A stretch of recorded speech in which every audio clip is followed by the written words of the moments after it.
இந்த வீடியோவில் நம்ம பார்க்க போகிற வண்டி KTM 390 டியூக் 2026 புது வண்டி ரேட்டு. வண்டியில் என்னென்ன ஃபியூச்சர் இருக்குன்னு தான் பார்க்குறோம். உங்களுக்கு டூ வீலர் ஆட்டோ புது வண்டி ரேட்டு, வண்டியில் என்னென்ன ஃபியூச்சர் தேவைன்னா சேனலை சப்ஸ்கிரைப் பண்ணி வச்சுங்க. தொடர்ந்து வீடியோ வந்துட்டுருக்கோம். வாங்க வீடியோக்குள்ளே போயிடலாம். வண்டி இன்ஜின் சிசி 399 சிசி கொடுத்துருக்காங்க. Single cylinder liquid cooled engine type கொடுத்துருக்காங்க. LC4C இம்ப்ரூவ்ட் கியர் பாக்ஸ் கொடுத்துருக்காங்க. Torque braking type 45 HP piston retail type கொடுத்துருக்காங்க. Brake type.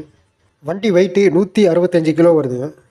வண்டி மைலேஜ் 28லேருந்து 35 கிலோ வருங்க. ஃபியூல் டேங்க் கெப்பாசிட்டி வந்து 15 லிட்டர் பிடிக்கும்னு சொல்லியிருக்காங்க. அடுத்து வண்டி ரேட்டுங்க.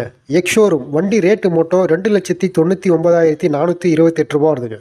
இன்சூரன்ஸ் வந்து 24,414 ரூபா வருதுங்க.